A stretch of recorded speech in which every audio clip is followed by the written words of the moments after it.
Is the pre-tribulation rapture a modern invention? Is it a doctrine that first showed up around 1830, being first taught by J.N. Darby? Or is the pre-tribulation rapture a biblical doctrine that can be traced to the earliest church fathers? Recently, Irenaeus has become ground zero for this debate. Stay tuned for the results of my thorough investigation into Irenaeus' eschatology.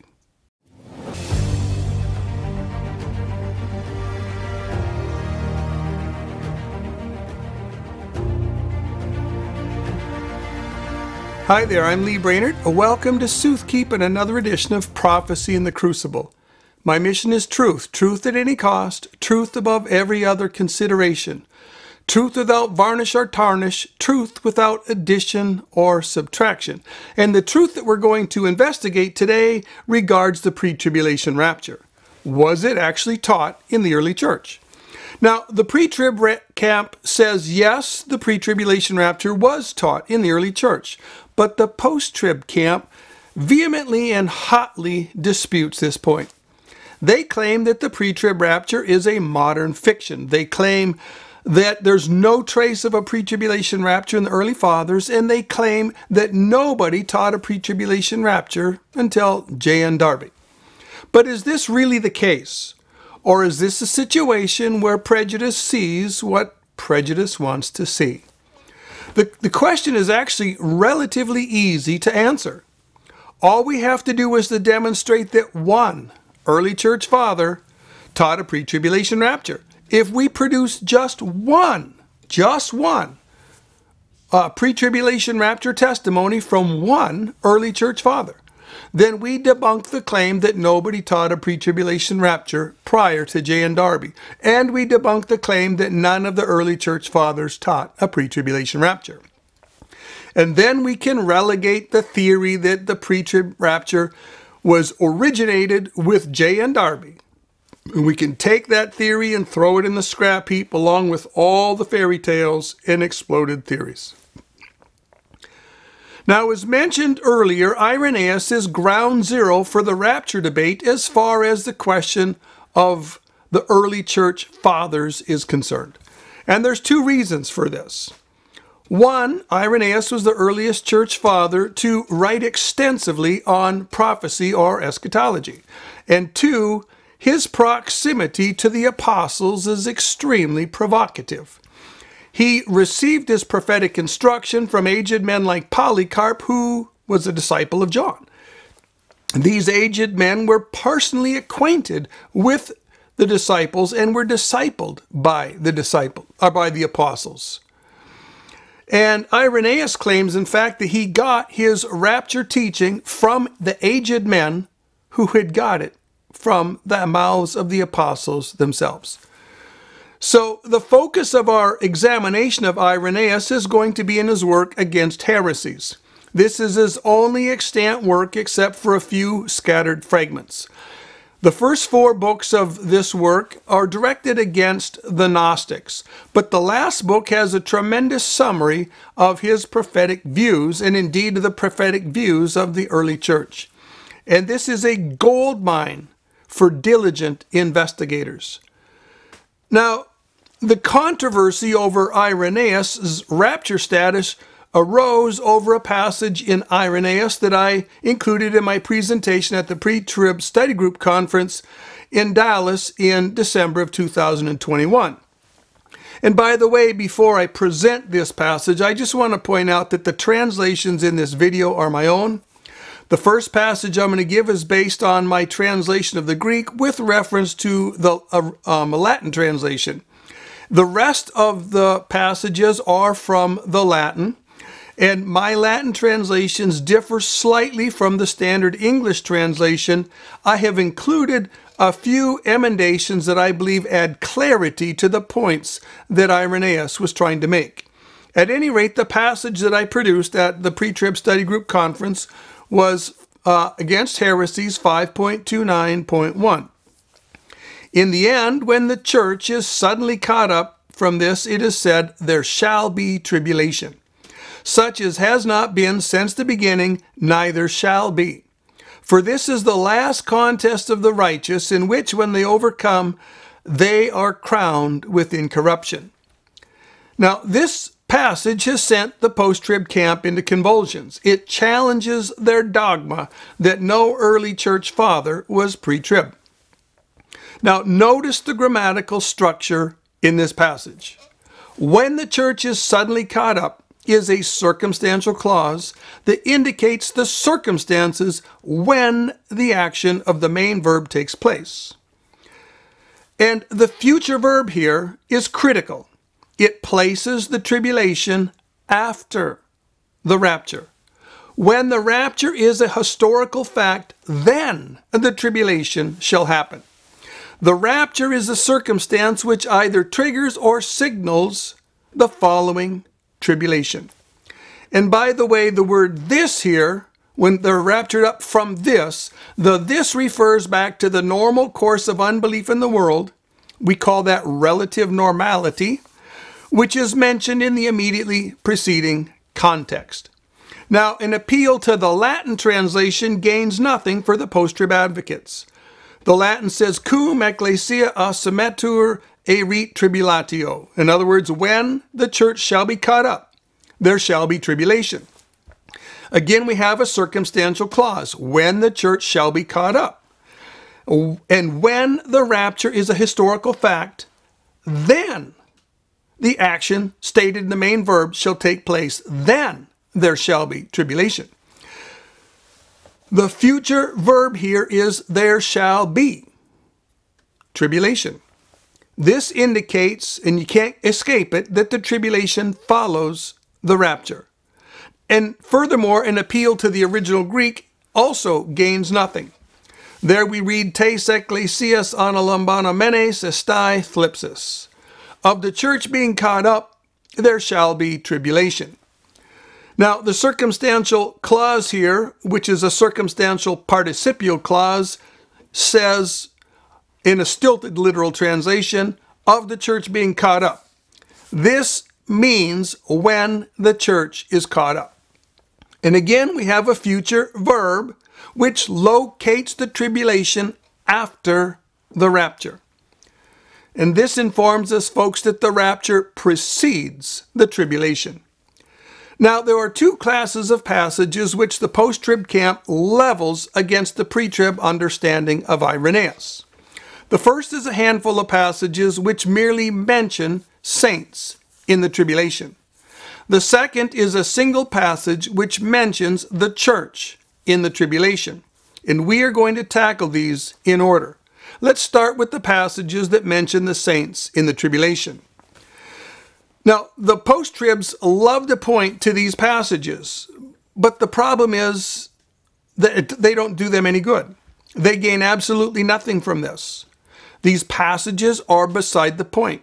And they're so beside the point, I'm not even going to present any of them to you because there's no reason for it. Passages in Irenaeus or passages in any early church father that mention saints in the tribulation in and of themselves prove absolutely nothing. Both the post-trib camp and the pre-trib camp believe that there will be saints in the tribulation. In fact, the pre-trib camp is emphatic that there are going to be saints in the tribulation. So the fact of saints in a tribulation passage is inconclusive. It can't tell you whether this is a post-trib rapture or a pre-trib rapture situation that we're looking at. The mere fact of saints alone, well, let me put it this way. The mere fact of saints in a passage, a tribulation passage, that by itself, that by alone doesn't gain anything. It's not proof for either any rapture position. If you point to generic saints in the tribulation passages as proof of a post-trib rapture, you are begging the question. What needs to be demonstrated is whether these saints are clearly Christian in their practice or whether they are clearly Jewish in their practice, Jews practicing the temple service. Now, let's look at the one passage that appears to articulate a post-trib rapture position. That's found in Against Heresies 5.26.1. And the 10 horns which you saw are 10 kings who have received no kingdom as of yet, but shall receive power as if kings 1 hour with the beast. I have a little ellipsis here. And they shall lay Babylon waste and burn her with fire, and shall give their kingdom to the beast, and put the church to flight. After that they shall be destroyed by the coming of our Lord. Now at first glance, I admit, this looks like a slam dunk for a post-trib rapture. In fact, it's so clear that it gives many pre-trib believers pause. They don't know what to do with it. So they just kind of step back from Irenaeus and move on to other fathers. But all that glitters, folks, is not gold. An examination of Irenaeus' ecclesiology and his eschatology puts this passage in very different light. This is a classic example that we need to determine the author's theological framework and the author's intended sense for critical terms. If we don't do this, we do ourselves and the church a great disservice. The convenient maneuver in a situation like this is to cite a proof text while ignoring the author's theological framework and ignoring the author's intended meaning for critical terminology. The inconvenient truth here is that Irenaeus explains exactly what he means by church, and it is a bad look for post-tribulationism. Now let's examine a passage where Irenaeus distinguishes the saints of the present age from the saints of the tribulation. We find this in Against Heresies 5.34.1. Now I have shown a short time ago that the church is the seed of Abraham. And for this reason, that we may know that he who in the New Testament raises up from the stones children unto Abraham is he who will gather, according to the Old Testament, those that shall be saved from all nations. Jeremiah says, Behold, the days come, saith the Lord, that they shall no more say, The Lord liveth, who led the children of Israel from the land of Egypt, but as the Lord lives, who brought up and led the descendants of the house of Israel from the north, and from every region whither they have been driven. He will recover them to their own land that he gave to their fathers. Now this passage gives us two distinct features of Irenaeus' ecclesiology. First of all, he has two distinct redemption programs under the New Covenant. He has a New Testament Gentile program where the Lord is currently raising up Gentile stones, the spiritual seed of Abraham, to make a people for himself. And notice it's in the present tense, he raises up.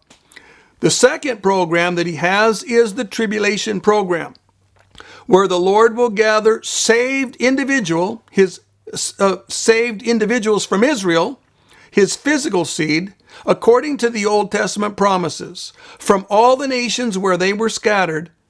And notice here, folks, there's a future tense. He will gather. He's not currently doing this in the church age. He's going to do it later on when the church age is done and he's in the tribulation age. Did you catch the distinction here, folks, between the present tense raises up, which is going on right now, with the Gentile stones of this age, and the future tense will gather with the children of Israel in the return to the Old Testament Jewish program. This presentation has the completion of the Old Testament Jewish program following the completion of the New Testament Gentile program. This is the exact distinction that dispensationalism makes, though there is a minor difference in terminology. And by the way, this distinct Jewish program and focus is the clear intent and purpose and teaching of the passage in Jeremiah 23 that Irenaeus cited.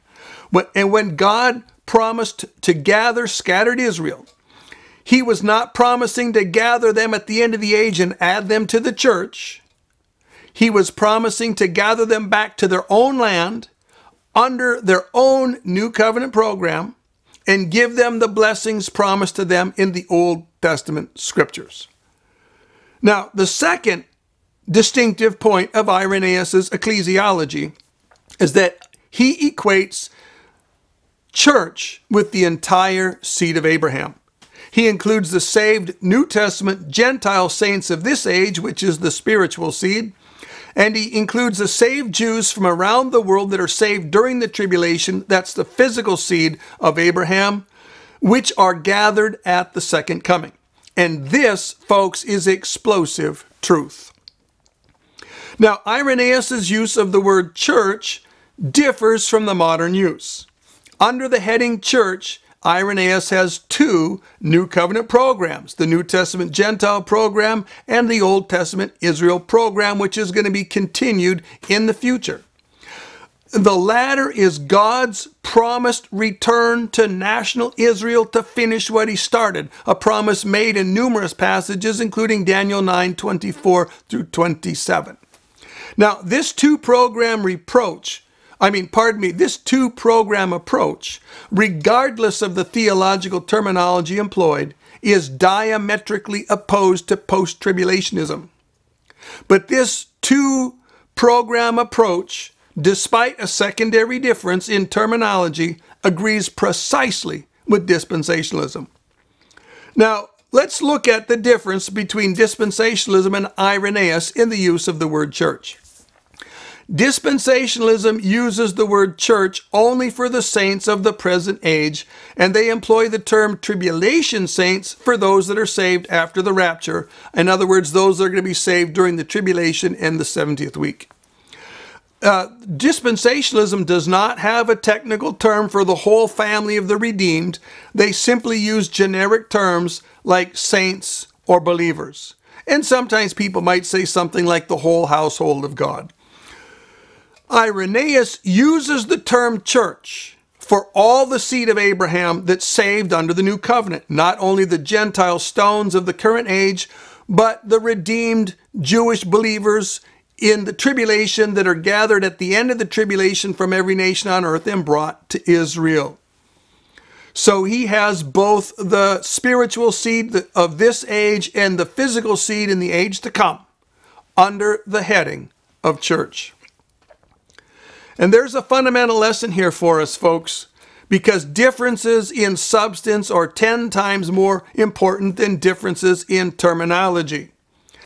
Men can have virtually identical theology that employs significantly different terminology. And they can have significantly different theology that employs virtually identical terminology. We need to know what people mean with their terminology. We have a fundamental obligation to observe what men mean with their terminology before we agree with them or fault them. Now, another proof that Irenaeus is truly pre-trib is that he portrays the saints in the tribulation as practicing Jews, not practicing Christians. Against Heresies 5.25.4, we read, "A king of a most fierce countenance shall arise," then I introduce a little ellipses here, "during which the saints shall be put to flight, they who offer a pure sacrifice unto God." And in the midst of the week he says, "The sacrifice and the libation shall be taken away, and the abomination of desolation shall be brought into the temple, even unto the consummation of the time shall the desolation be complete." Now 3 years and 6 months constitute the half week. Notice here, the trib saints, the tribulation saints, are those who offer acceptable sacrifice to God. And the sacrifices here are associated with the temple service. And the temple service here is regarded as a pure or a true sacrifice. This is the exact same dispensational spirit that we see in the Bible. We see in Revelation 11:1 and 2 that God accepts both the temple and those that worship in it. We see in Matthew 24 where God owns his temple and he upholds his Sabbath. The law, the Mosaic covenant, is in force. Now, the fact is, every passage in the Bible that presents trib saints with identifying characteristics presents practicing Jews whose service is honored of God. Moreover, it is contextually impossible to interpret the sacrifices in this passage in Irenaeus as spiritual sacrifices made by Christians in the church age. That would be an allegorical method that should be touched by nobody. These sacrifices here are literal if we're going to trust the context, these sacrifices are literal sacrifices in a literal temple that are literally stopped by the literal Antichrist when he commits the literal abomination of desolation. And furthermore, Irenaeus portraying the temple service during the tribulation that is honored by God forbids the idea that he believed that Christians would be in the tribulation. Folks, Irenaeus wasn't confused. He taught, as we do, that in the church age, Christ is the end of the law. And what true evangelical would be comfortable right now with born-again Christians offering sacrifices in the temple in Jerusalem if that temple was standing right now? The fact is, it is theologically and biblically impossible to have a God-honored temple sacrifice during the church age. God rent the veil at the time of the cross, and he set the temple aside to start the church. And this can't be undone so long as the church is here on earth. We are the temple right now. And as long as the church is here, as long as the temple is here, we are in the era of the rent veil in the physical temple, which has been set aside as the temple. Now, if the 70th week is a continuation of the church age, then the church would still be the temple of God, and the sacrifices would still be the church's spiritual sacrifices. The physical temple in Jerusalem could not be the temple of God, could not be owned by God as his temple, and the sacrifices offered in the temple and in the temple yard could not be acceptable to God. Now, if the temple is, on the other hand, the temple of God during the 70th week, and the sacrifices are honored of God, then the 70th week is Jewish, it's not Christian, and the rapture has already happened. Now, I want to add one more thought here, and that is that there is a necessity for this return to Israel and the temple. If you don't have God's return to Israel as the people of God and God's return to the temple as the temple of God, then you can't have a literal fulfillment of the abomination of desolation. Let me illustrate this. If the Jews built a physical temple in Jerusalem right now in the church age, and an Antichrist figure sacrificed a pig in it and set up an image of himself and required men to worship that image, this would be sacrilegious, but it would not be the abomination of desolation. It can only be the abomination of desolation because God owns the temple as his temple, it's his house, and his name is there. Otherwise, it's just sacrilegious. Now, Irenaeus also has other pre-tribulation rapture passages than the original one that I showed, and these corroborate the first one. Let's look at Against Heresies 5.5.1. For Enoch, when he pleased God, was translated, thus pointing out by anticipation the translation of the just. Wherefore also the elders who were disciples of the apostles tell us that those who are translated to that place in which Paul the apostle, when he was caught up, heard words which are unspeakable, and that there shall they who have been translated remain until the consummation, which is the end, as a prelude to incorruptibility. Now notice, Enoch's translation prior to judgment prefigures the church's translation prior to judgment. Notice also that the translation takes the saints up, not sideways, takes them up to heaven, to the third heaven where Paul was taken.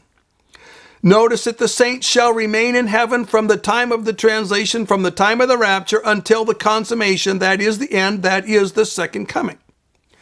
And this translation of the church is a prelude to incorruptibility. This is talking about the fact that at the second coming, nature as a whole and the Old Testament saints receive their resurrection glorification. So, folks, this translation happens prior to judgment. It takes the saints to the third heaven. The saints are going to remain in heaven until the time of judgment, until the second coming. And this translation is an early foretaste of the incorruptibility that the globe and the rest of the saints get at the second coming. How in the world is this not a pre-tribulation rapture? And again, I want to point out that Irenaeus received this rapture teaching from the aged men like Polycarp, who heard it directly from the apostles. Another rapture passage is against heresies 5.32.1. But it is necessary to say on these things that it behooves the righteous to be the first in this condition, which is being renewed, rising up to the appearance, that is, the visible observation of God, to receive the promise of inheritance which God promised to the fathers, afterward to be a judge. Now notice, the church is the first to receive the renewal. This is the same teaching as in the prior passage, the first to enjoy incorruptibility. Irenaeus would not say first if he held to a single-phase resurrection at the second coming, where all the saints of all the ages received their resurrection at the same time. It would be ridiculous under such a view to say the first. Notice further that the church is rising to the visible presence of God, where she receives her renewal and her inheritance. And after her time of reward in heaven, she returns to earth to fulfill the office of judge. The last rapture passage is against heresies 5.31.2. As our master therefore did not at once depart, taking flight, but awaited at the time of his resurrection prescribed by the Father, which had also been shown forth through Jonah, and rising again after 3 days was taken up. So ought we also to wait the time of our resurrection prescribed by God and foretold by the prophets, and so rising be taken up. So notice, the Lord Jesus' flight or his taking up after his resurrection took him to the presence of the Father in heaven. We know this. That's where he went. And in the same way, when the church flies or when the church is taken up, she's going to go to the same place to be with the Father and with the Son. And this flight to heaven is the same flight. It's the same concept that we see in John 14:1-3, where the next time the Lord Jesus physically appears to his church, he's going to take them to be with himself in the Father's house in heaven. And this theme of rising to heaven associated with the resurrection or the rapture is a prevalent theme in Irenaeus' eschatology. So in conclusion, first of all, Irenaeus makes a distinction between the Gentile saints of the current age and the Jewish saints of the tribulation, which is the coming age. And this is exactly the same distinction that the dispensationalists make between the church and Israel. Secondly, notice that Irenaeus portrays the tribulation saints as practicing Jews whose temple service is honored and accepted by God. Thirdly, Irenaeus clearly teaches a pre-tribulation rapture. He has the church translated prior to judgment, just like Enoch was translated prior to judgment. This translation takes the church to heaven to be with the Father and with the Son. The church is the first to participate in the resurrection and renewal. This means that others are going to participate in the resurrection and renewal later. The church remains in heaven until the second coming. Here again, we've got a temporal distinction between the rapture and the second coming. And at the second coming, the church steps into the role of judge. Now, these 3 points combine to make a powerful, robust argument that proves that Irenaeus was pre-tribulational. Fourthly, Irenaeus claims that he received this rapture teaching from aged men who got it from the mouths of the apostles themselves. And this is astounding, folks. Irenaeus was only one link removed from the apostles. And he links his rapture teaching directly to the apostles. This historical argument corroborates the exegetical argument that the pre-tribulation rapture was the teaching of the apostles. And fifthly, this clarifies the eschatology scenario in the early church. The pre-tribulation rapture was the teaching of the earliest fathers because they got it from the apostles, who got it from the living Lord who taught it to them. The post-tribulation rapture is a development of the replacement theology that rose to prominence in the 3rd century and attained near absolute domination by the end of the 4th. So may the Lord encourage you with this nugget of church history. Eyes wide open, brain engaged, heart on fire. We'll see you next time.